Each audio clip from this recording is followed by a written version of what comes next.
Bonjour à toutes, bonjour à tous. Nous sommes très heureux de vous retrouver ce dimanche matin sur le plateau de Sagesse Bouddhiste pour une émission sur l'éducation dans le cadre de notre série consacrée au thème de la jeunesse durant toute cette année 2014. Bien souvent, on apprend aux enfants un savoir-faire au lieu d'un savoir-être. Pourtant, l'éducation ne devrait-elle pas permettre aux enfants d'actualiser ce qu'ils ont de meilleur en eux ? De nombreuses études vont dans ce sens et nous montrent que des jeunes enfants incités à coopérer entre eux à l'école obtiennent de meilleurs résultats scolaires. Comment apprendre alors aux enfants à cultiver ces différentes qualités, dont l'altruisme ? Quelle doit être par conséquent la formation des enseignants ?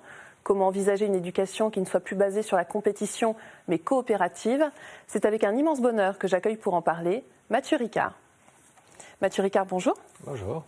Vous vivez dans l'Himalaya depuis 1972, où vous avez reçu les enseignements des plus grands maîtres, dont Kangyu Rinpoché puis Digo Khyentse Rinpoché.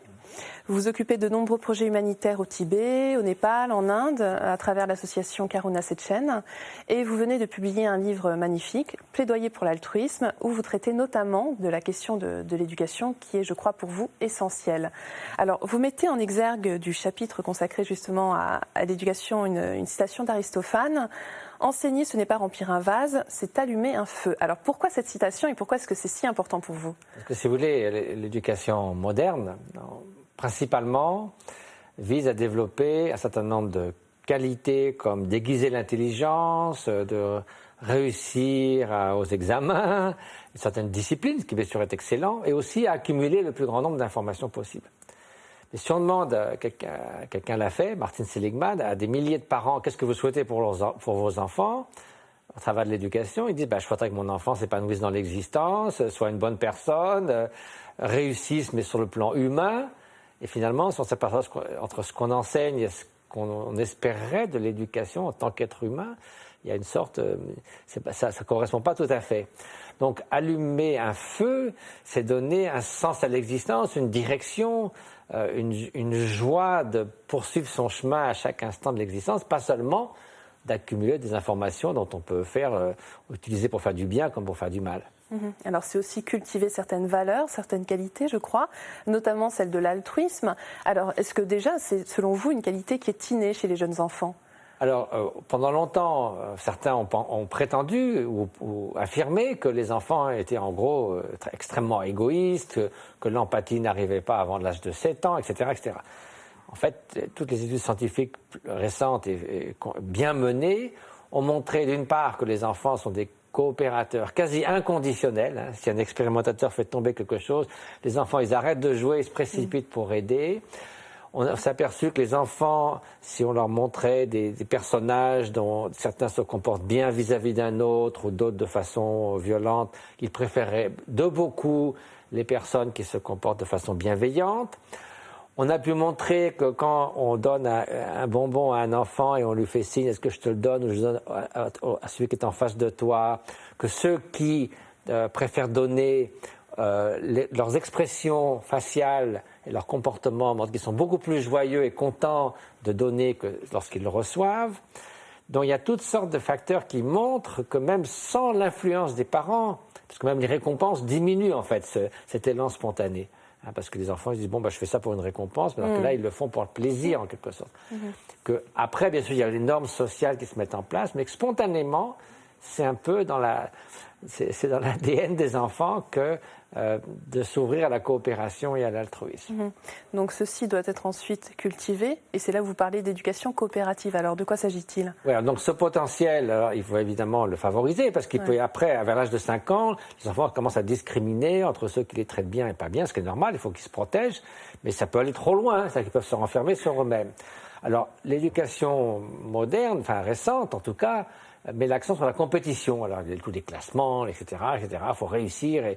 Et dans certaines cultures, comme notamment à Hong Kong, en Corée du Sud, c'est un drame si l'enfant n'est pas dans les 5 premiers. Et l'enfant se sent très diminué s'il ne réussit pas à répondre à cela.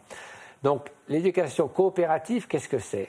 Eh bien, par exemple, vous allez plusieurs fois dans la journée faire des groupes de 5 ou 6 enfants. Vous mettrez des bons élèves avec des moins bons élèves, des élèves des deux sexes, parfois s'il y a des différences de race, de milieux sociaux, etc. Et puis, la leçon va être divisée en 5 parties. Chaque enfant va étudier pendant 10 minutes. Ensuite, ils mettent leurs connaissances en commun. Les meilleurs élèves aident les autres. Et le résultat, c'est d'abord des meilleurs résultats scolaires, ce qui est déjà pas mal, mais aussi une atmosphère humaine, prosociale, moins de conflits, moins de brimades. C'est un gros problème à l'heure actuelle dans les écoles, les brimades. Alors, si les enfants se sentent responsables les uns des autres, il y a moins de brimades. Donc, de tous les points de vue, les rapports avec les professeurs sont meilleurs. À tous les points de vue, l'apprentissage coopératif est meilleur que l'apprentissage compétitif. Il y a des centaines d'écoles qui le font, mais pas assez. Il faudrait le généraliser, puisqu'il y a une étude qui a évalué sur 20 ans le résultat de cette intervention et montre des avantages absolument indiscutables. Et donc, dans cette éducation coopérative, il y a aussi un système de tutorat, je crois, qui est important. Alors, le tutorat, c'est justement de prendre des enfants, par exemple, qui sont 2 classes au-dessus d'un autre, et de leur confier un enfant 2 classes en dessous. Et ce qui est intéressant, c'est que les parents ont dit « Ah non, mais déjà, mon enfant, il est déjà moyen en classe. Si en plus, il doit s'occuper d'un petit, ça va être encore pire. » Et c'est avéré, c'est le contraire. Parce que l'enfant qui est moyen, il se sent responsabilisé. Donc, il se dit, pour aider mon jeune camarade, il faut quand même que j'étudie un peu. Et donc, en fait, à la fin de l'année, les 2 font des progrès. Et ça montre aussi les bienfaits de ce genre de choses. Donc, aux États-Unis, il y a des millions de tuteurs volontaires, ça se passe beaucoup. Ça se passe aussi dans certaines classes en France, mais c'est trop souvent des exceptions. Il y a des instituteurs qui le font, mais il faut que ça soit généralisé, que ça fasse partie de notre système, parce que les bienfaits sont évidents. Alors, à travers votre fondation, votre association Kérona Setchen, vous occupez vous-même beaucoup d'écoles, notamment l'école de Bambou, je crois. Alors, Jeanne Mascolo vous a suivi lors d'un documentaire. Elle vous a suivi dans cette école. On regarde tout de suite l'extrait.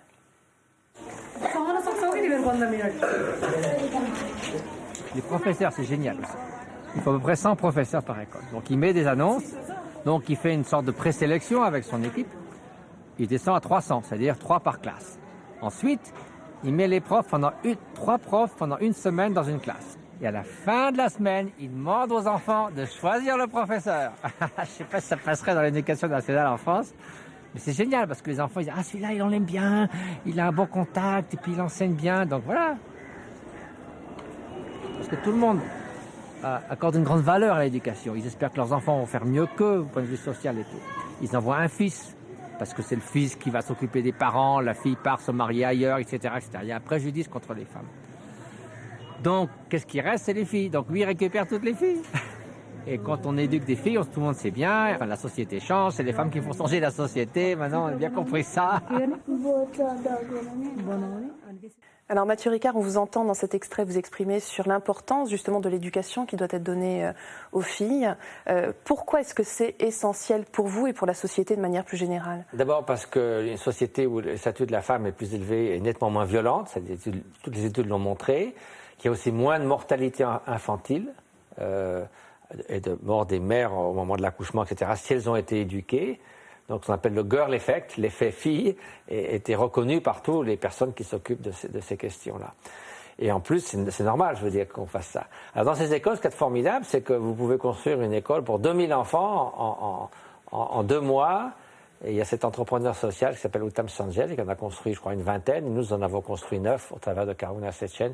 Et chacune a 2000 enfants, ce qui est formidable. Et alors, ce qui est intéressant, on le voit dans l'extrait d'ailleurs, c'est que ce sont les enfants qui choisissent leurs professeurs. C'est incroyable, ça. La plupart de ces écoles, quand il y a des candidatures pour être professeur, donc vous avez 1000 candidatures, ils ramènent à 300, il en faut 100. Donc, il y a 3 professeurs qui font chacun à leur tour une semaine de classe, et les enfants disent « Ah, celui-là, on aime bien étudier avec lui, on comprend ce qu'il dit, donc c'est eux qui choisissent les professeurs. » Je crois que ça serait un peu difficile de faire ça en France. Mais alors justement, est-ce que vous pensez qu'il y a vraiment une différence énorme entre les pays anglo-saxons, la France, enfin l'Occident de manière générale, on va dire, et l'Orient dans le système éducatif? Ouais, écoutez, l'âge moderne uniformise un peu tout ça. Notamment, je crois que ce qui manque beaucoup, c'est la question des valeurs, des valeurs humaines. Parce qu'on pense que ça doit être aussi des religions, ce qui est ridicule. Le Dalai Lama parle tout le temps de l'éthique séculière. Il faut enseigner les valeurs dans les écoles, parce qu'on parle souvent, il faut une neutralité. Mais c'est un leurre, la neutralité, parce que rien n'est neutre. Les enfants apprennent des valeurs, mais dans des jeux vidéo violents. Donc, autant, il y a des valeurs que personne ne peut contester. Même au point de vue humaniste, agnostique, la bienveillance, l'honnêteté, la non-discrimination. Qui pourrait être contre ces valeurs? Donc, il faut trouver un moyen de former les enfants à ces valeurs. Et alors, vous dites notamment dans votre livre qu'un des moyens, c'est de renouer aussi avec la nature, que c'est quelque chose de très important. Il y a toutes sortes d'études qui ont montré que la nature nous apprend plein de choses sur la façon de résoudre des problèmes, comment la nature se débrouille, etc. Et toutes sortes d'études ont montré que les enfants qui sont en contact avec la nature sont beaucoup plus ouverts, beaucoup plus calmes, etc. Donc, sinon, c'est un peu plus un défi pour ceux qui vivent dans les villes, dans les banlieues. Mais voilà, ça serait en Norvège, par exemple, ou en Finlande, tous les 45 minutes, les enfants sortent pendant 15 minutes pour être en contact avec la nature. C'est une bonne chose, si on peut le faire. Alors, il nous reste peu de temps, mais j'aimerais qu'on en parle quand même rapidement. C'est le fameux test des autocollants que vous évoquez dans votre livre et qui je trouvais passionnant, justement, pour nous montrer l'altruisme qui peut s'exprimer, en fait, chez les enfants. Est-ce que vous pouvez nous résumer un peu mon cette ami expérience? Richard Davidson, qui est un neuroscientifique, a aussi un programme d'éducation pour des enfants de 4-5 ans, donc des enfants de maternelle, dans le Madison au Wisconsin. Et donc pendant 10 semaines, 40 minutes, 3 fois par semaine, les éducateurs viennent et il y a un programme donc d'abord de pleine conscience, là que les enfants apprennent à respirer avec un petit galet, ils sont allongés, ils observent leur respiration, ensuite ils observent leurs émotions. Si un enfant est triste, on fait venir un autre enfant, il dit qu'est-ce que ton camarade ressent, où est-ce que ça lui fait mal, etc., etc. Ils plantent les graines de l'amitié. Donc, tout ça, c'est un programme très simple pour des enfants de 4-5 ans. Au bout du programme, on évalue leur comportement prosociaux, qui est nettement amélioré par rapport à un groupe témoin, et on fait le test ultime des autocollants, à savoir que les éducateurs déterminent avant l'intervention qui est leur meilleur ami, leur moins bon ami, et on fait 4 enveloppes, la photo du meilleur ami, la photo de la moins bonne amie, la photo d'un enfant inconnu et la photo d'un enfant malade. Et on leur donne une 50aine d'autocollants, on leur dit voilà, tu les donnes à qui tu veux, tu les mets dans l'enveloppe. Avant l'intervention, ils donnent tout à leur meilleure copine. Après l'intervention, ce qui est quand même assez extraordinaire, on a complètement gommé cette discrimination. Ils donnent autant d'autocollants à leur meilleur ami, ou celle qui était leur meilleur ami, leur moins bon ami, un enfant inconnu et un enfant malade. Donc, quand on sait à quel point les discriminations nuisent à la société, des questions de race, de religion, de milieux sociaux, de sexe, c'est formidable de pouvoir, chez des enfants si jeunes, et 2 mois après, cette non-discrimination demeure chez ces enfants. Donc il faudrait vraiment étendre ce système.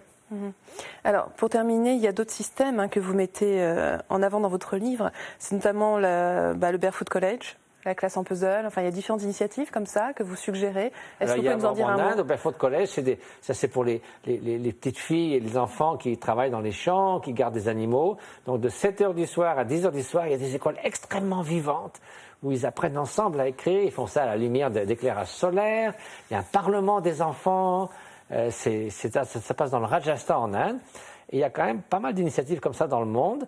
Évidemment, ce n'est pas un modèle qui est transposable ici en Europe, mais ça montre que l'éducation, ça peut être tellement plus, encore une fois, que d'engranger des informations et vous apprendre à réussir aux examens.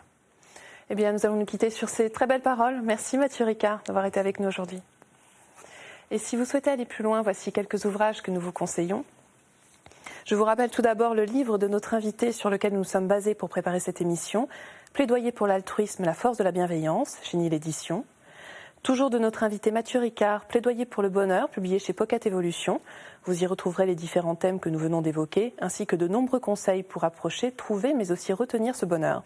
Je vous signale par ailleurs le DVD de Jeanne Mascolo, Mathieu Ricard sur le chemin de la compassion, aux éditions Montparnasse. Un film enrichissant tourné entre le Népal et la France, où Mathieu Ricard nous fait partager ses réflexions et son engagement. C'est la fin de notre émission. Vous pouvez la revoir pendant toute une semaine sur le site internet de France 2 en consultant plus.fr. Merci à tous de votre fidélité. Je vous souhaite une très, très belle journée. Nous vous retrouvons la semaine prochaine.